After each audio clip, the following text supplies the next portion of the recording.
Have you ever had a conflict in your salon company, either between employees or maybe owner with employees, managers? Conflicts happen on a day-to-day basis in all aspects of life, not just in the professional environment, as I'm sure that we can all attest to.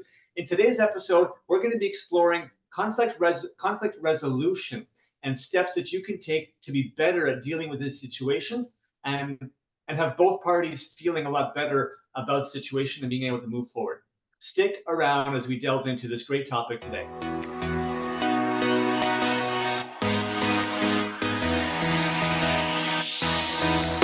Welcome to the Salon Scoop, a podcast by Salon S.O.S. I'm your host, Scott Moon, the founder of Salon S.O.S., and I'm obsessed with helping salon professionals live their best life. In this show, we shop talk all things salon to bring you real life stories, debates, entertainment, and inspiration to help you find happiness and success in this beautiful industry. If you work in the salon industry in any capacity, this podcast is open to you. So set down your scissors or rinse out that toner and let's get into it.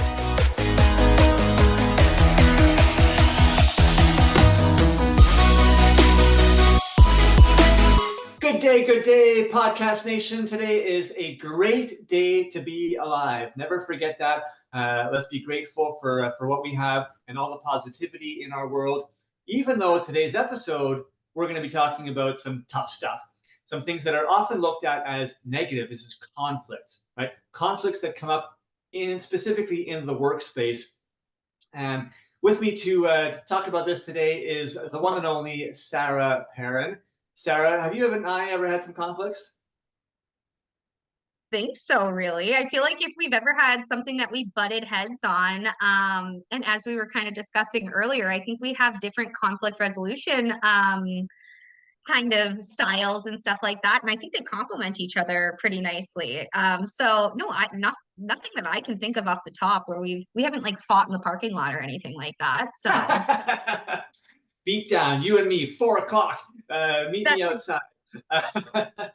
This is not good advice, but this is what I always say. If there's like a little bit of an issue at the salon between, the employees or something, I'm like, you know what I think would help? I think you guys just need to go fist fight each other out in the parking lot. What I think is going to solve this. So. Well, sometimes we just need an outlet, right? Yeah. Whatever that is, because we're just like with those like pent up frustrations, and that's kind of the worst thing. It erodes relationships. It erodes the culture that you have in your salon environment, and so it's so critical to become better, right, at understanding how to deal with conflict and how to ultimately conflict resolution, right? How do we handle disagreements? How do we handle frustrations? So that's what we're going to talk about in today's episode. Some big picture stuff and talk about some step-by-step guides that people can take and actions to be more effectively dealing with conflicts. I'm going to start just about highlighting the importance of open dialogue. I think everything comes down to communication. Most conflicts stem from some kind of breakdown in communication, right? There hasn't been clear enough communication about something, and one person starts to make assumptions in one direction, the other person starts to make assumptions in another direction, and because of that incomplete communication and information is often what causes that rift, a disagreement, a conflict, seeing things differently. So having open dialogue and open communication as much as possible on a regular basis can help to reduce the number of conflicts that come in the first place.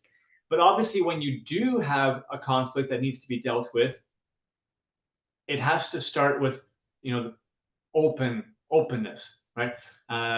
Obviously, avoiding conflict never helps the situation. Typically makes it get worse because it just like builds up inside of you, and the pent up frustration gets worse and worse and worse.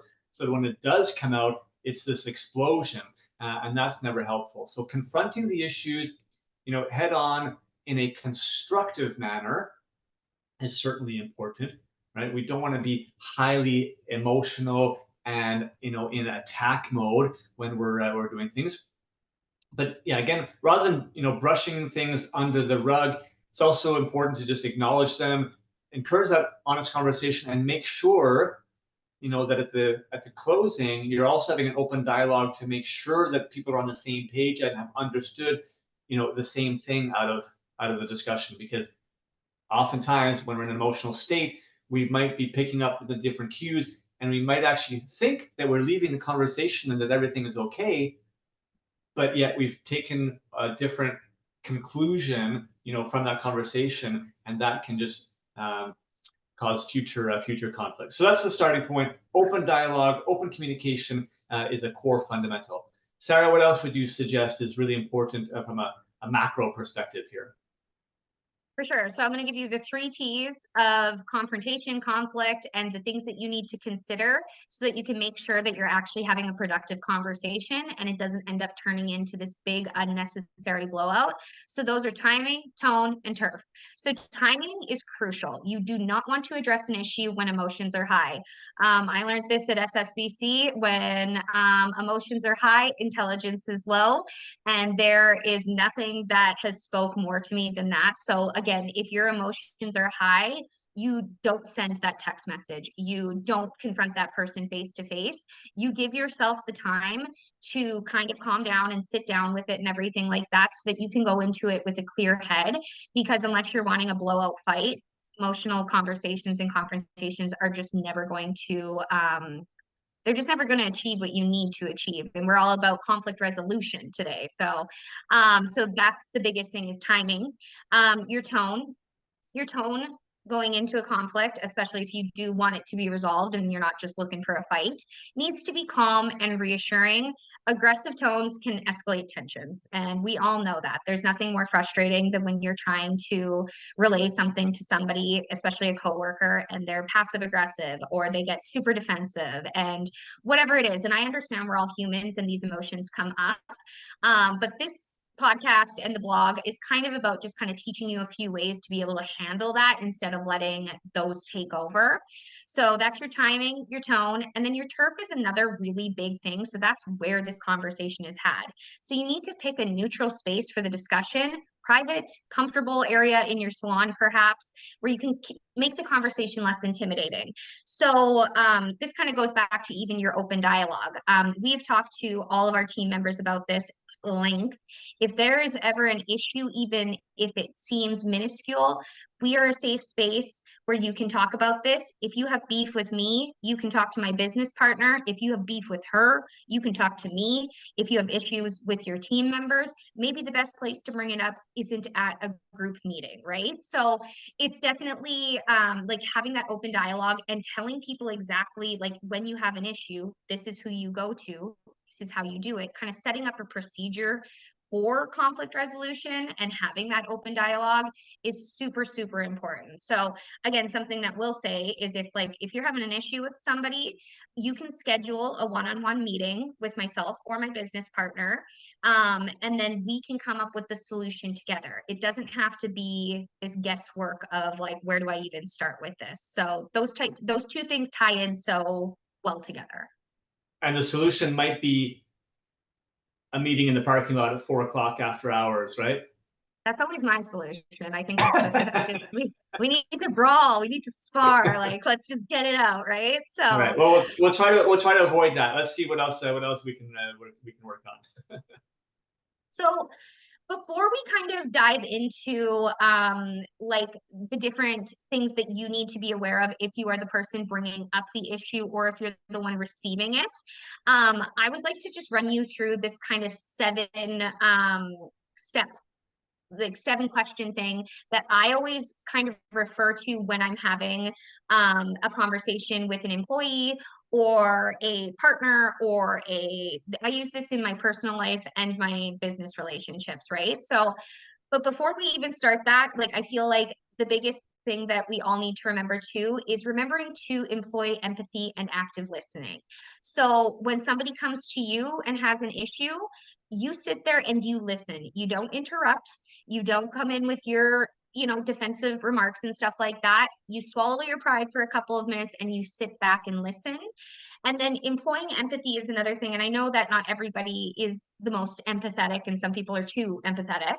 But just trying to, at least when you're listening to somebody, instead of being like, well, sorry, you feel that way, you could say more, I understand why you feel that way. Let's dive into it more. So even if it's not like a true feeling that you are feeling, maybe you don't understand why they feel that way, you do need to employ this empathy, even if it is a little bit of an act. Or instead of, again, like being like, I disagree with you completely, to be like, you know what, I'm feeling a little bit defensive, because I don't think I've looked at it from your point of view. So let's dive into that more, especially in a professional setting, right? So those are just two big things to always try and keep in mind with any conversation or any confrontation that you're having, is just remembering to be as empathetic as you can be or pretend to be, and sitting back and actually being an active listener in the conversation. Yeah, and I mean, all of this is equally valuable in any kind of conflict, management process, whether it's in the workplace or in your personal life. I mean, everything that you're saying, Sarah, is like clicking certain bells. With me, in my personal life, I'm like, that's actually a really great sort of wording that you just used. To deal with certain things when you're, dealing with issues with, either your partner or your family members, whatever the case may be. So I think this will be really useful all around. But obviously, we're looking at examples here in the salon workplace. So let's go through some practical, sort of steps that people can take to, because if you just go into a conversation, with somebody without an actual sort of guide or process, it's very likely you're just going to end up, talking in circles. So it's important to have a process. We've got something to share here with you, Sarah. You mentioned sort of seven questions. Give us a little bit more detail about, if you're the person actually, bringing the issue to somebody else, bringing your frustration, bringing your hurt, whatever the case may be. What's the process that you recommend to deal with that? So first off, grab your phone, grab your notebook, whatever it is, and I want you to write these 7 questions down. I got these from Fierce Conversations by Susan Scott. And not only do I have them in my notebook at all times for when I need to have, an uncomfortable conversation, but we also have it in our employee handbook so that they're aware of these 7 questions that they can answer.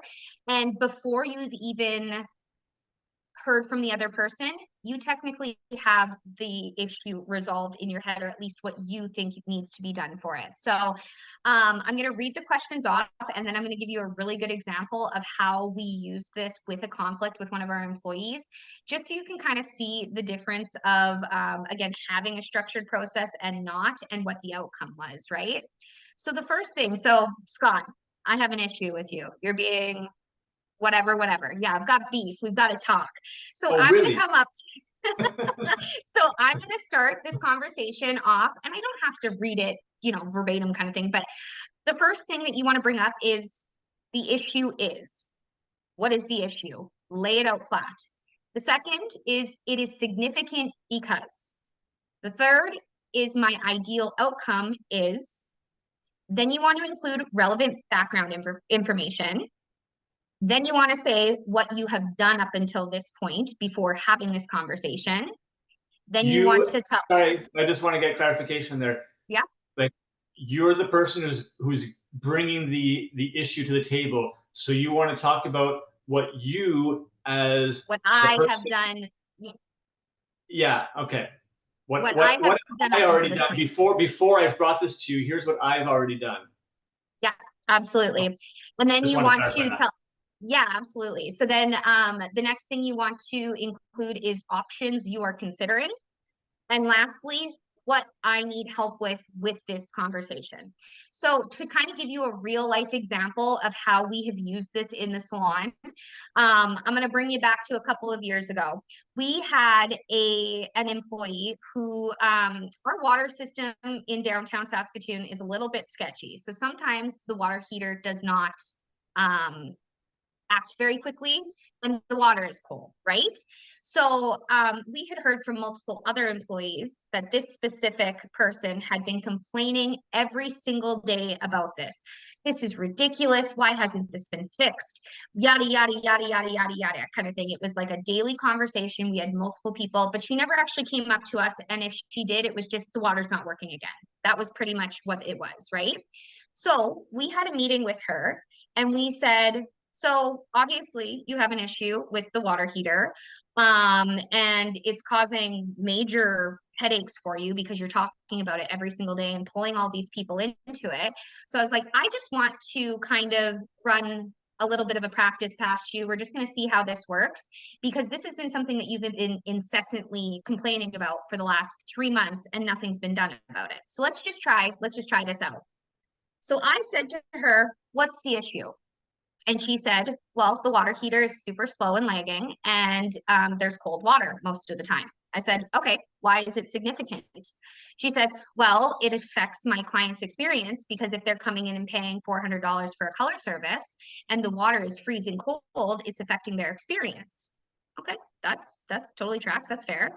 What is your ideal outcome? I asked her. And she said, well, my ideal outcome would be that the water gets fixed and that the hot water comes in quicker. Okay, great. Do you have any relevant background information? Have you done anything up to this point? Well, I've bitched and complained about it for about 3 months, and that hasn't seemed to do much, kind of thing. So that was pretty much all the background information it was. She hadn't done anything. We hadn't done anything because it hadn't been brought to us. So that was that. I said, what options are you considering? And she says, well, if this keeps affecting my client experience, it could be to the point where I leave and go somewhere else where they do have, water that works properly, yada, yada, yada. So I said, so what do you need help with? She goes, I need the water fixed. I need somebody to come in and check out the hot water. So I said, okay, great. We'll call a plumber and have them come in and check it out.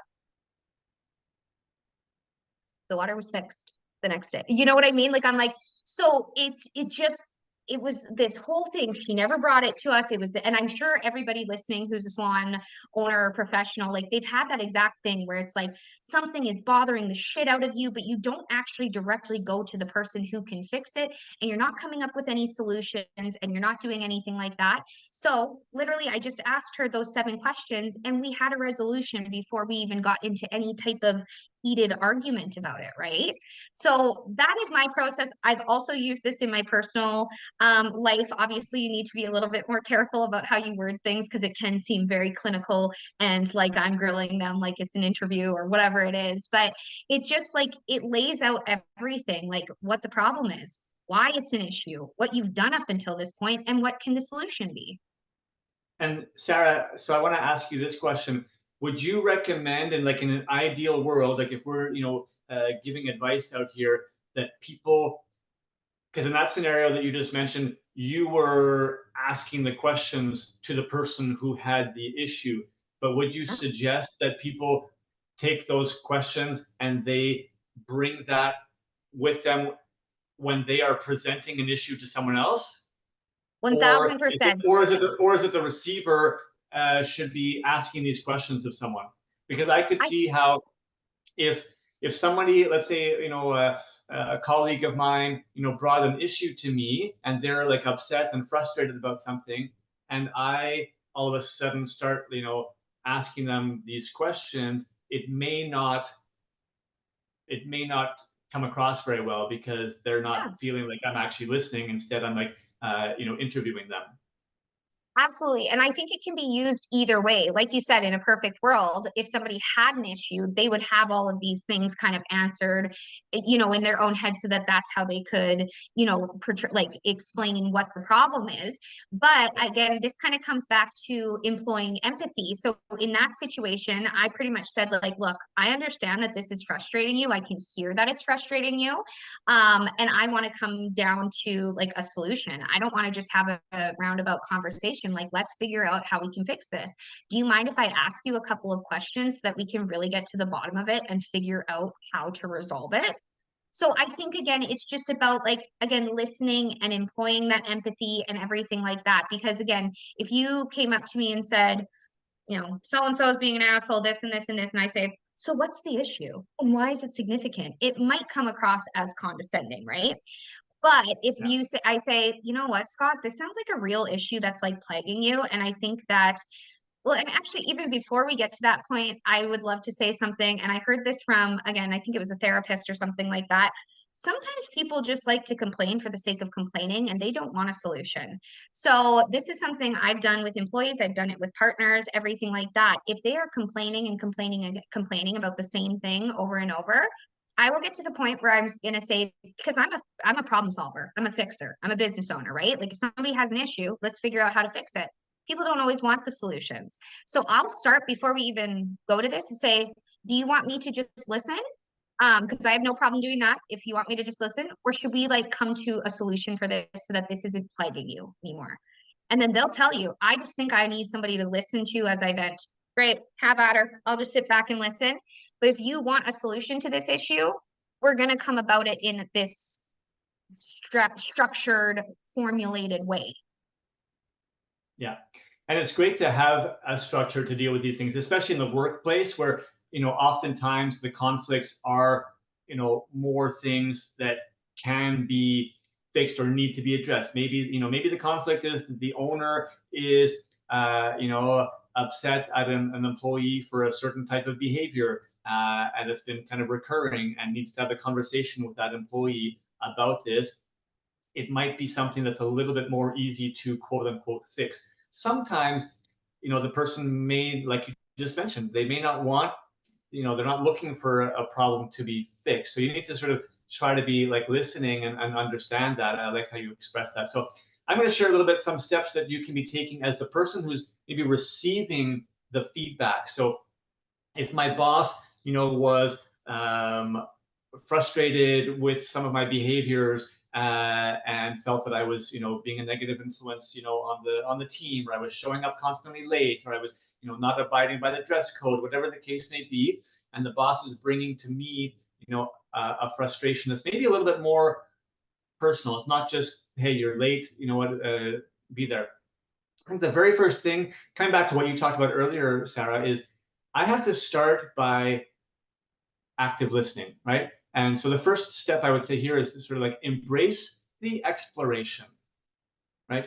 Do not jump into defensive mode, and try to, sort of explain yourself. Step into your role as a salon professional with a mindset of curiosity and discovery. It's way easier said than done, especially when emotions are high. I get it. But if you have a process and you can kind of like try to train yourself to just start by listening, start by being curious and trying to discover what the other person is frustrated about, right? They are seeing maybe the world in a different situation. They have a different background that leads them to see things differently. They're obviously seeing a situation, differently than you saw it, and that's okay. That's normal. Everybody sees, the world a little bit differently through a different lens. What are their viewpoints? Pay attention to their body language, right? What are they really seeking? What are they really saying? Sometimes the words and the body language, maybe they struggle bringing it, so they're kind of being very soft, but maybe their body language or their tone, as Sarah mentioned earlier, is also, it might be more serious than their words are actually portraying. Try to explore and listen. The next step is all about showing understanding. In many, many, many, many cases, this is actually like the most important step. They just want to be heard. They just want to be to have their feelings validated, right? And if you really want to try to connect with somebody, you have to demonstrate that you have listened and heard and grasped not just their perspective, but their feelings.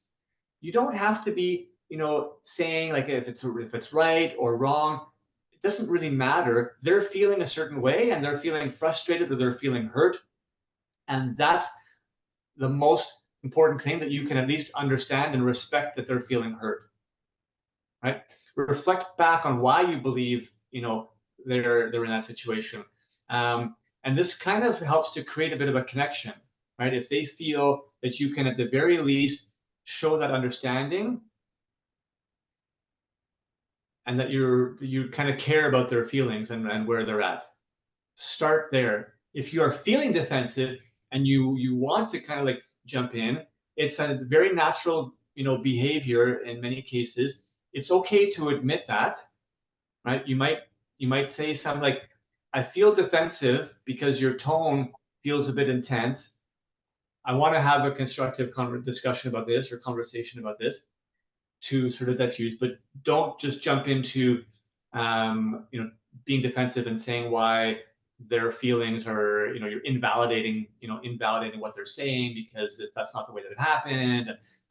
Give them the space, and only when the time is right. This is going to depend on the seriousness of the issue. Sometimes they're just, things that need to be addressed and can be worked on immediately. If there's more of emotional baggage tied to it, they may not be wanting that solution right now. And I have the same issue as you, Sarah. Like, I'm a fixer, right? Like, I want to fix things. I want to.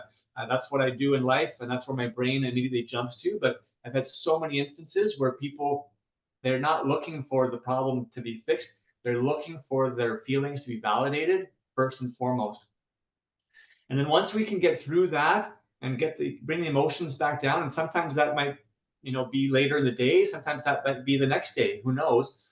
And sometimes if it's a smaller issue, it can be more quickly. Then you can maybe at that point share your perspective. Step 3, right? Share your perspective.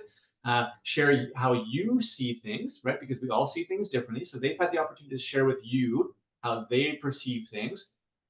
You've listened, showed understanding, validated their feelings, right? Acknowledged that they're frustrated or hurt or whatnot.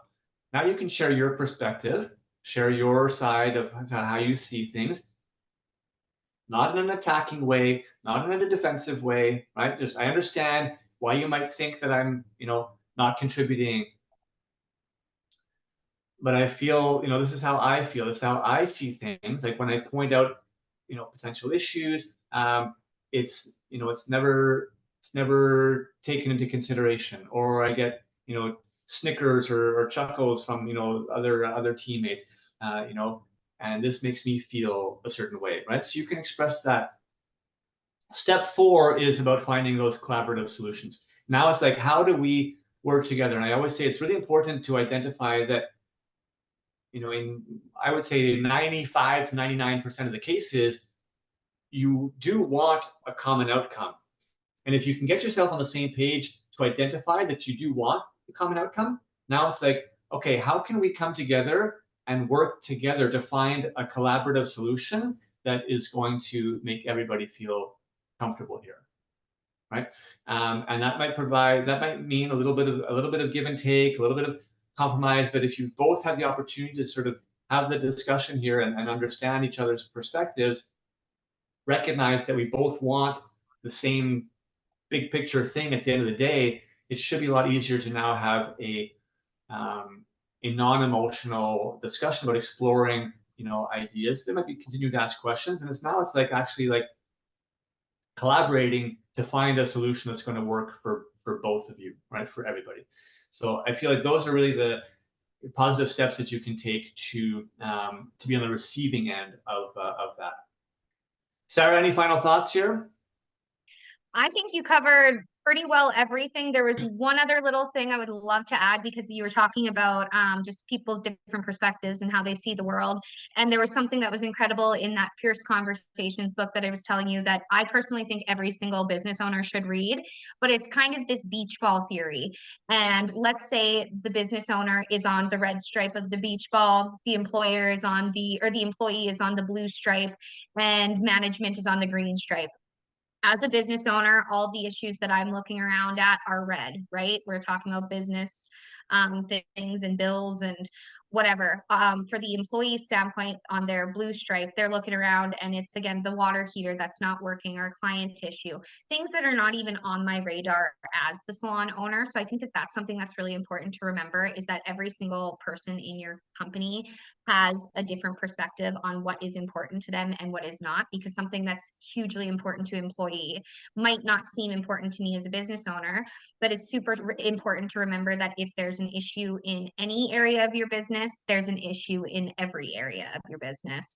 So I think just like remembering that, and just again going back to employing that empathy, because again, it might not seem like a huge deal to you, and that's where the defensiveness and everything like that comes in. If it's a big deal to them, and if it's an issue for them, it's an issue for your business, and it's something that needs to be considered and empathized with. So that's just the final note I would like to leave everybody on, is just to, again, remember that it's not only just perspectives, it is people have different realities and things are going to affect them differently. Absolutely. Love that. Really, really stresses that whole sort of like active listening and empathy to that, and understanding we're all different. We're coming from different places. You know, something might be happening in their personal lives that you don't realize, but it's actually having an effect and causing them to behave a certain way, feel a certain way, see things a certain way. So let's try to be, you know, respectful of that, and not be jumping into our defensive mode, but our exploration mode. So, honestly, if you sort of use these strategies properly, you can turn disagreements into, you know, opportunities for growth as a team, and kind of become stronger because you've gone through some of these tougher times together. So hopefully you've appreciated and taken some insights from this episode that you can use next time that you're dealing with, you know, conflict in the workplace, or who knows, maybe even in your personal life as well. Hopefully next time there are disagreements, you just kind of feel a little bit better equipped to handle it. And if you have other suggestions or techniques that you use, feel free to send those our way. We'd love to always get new feedback, and we hope that you share this episode with anyone that you know of that can benefit from it. Have a great day, everyone.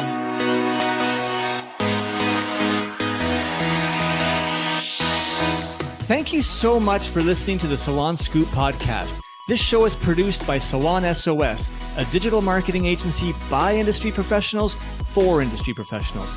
If you want simple and affordable solutions for any of your salon marketing needs, such as websites, client loyalty, Google search rankings, social media, or more, come visit us at salonsos.ca or on Instagram at salon.s.o.s.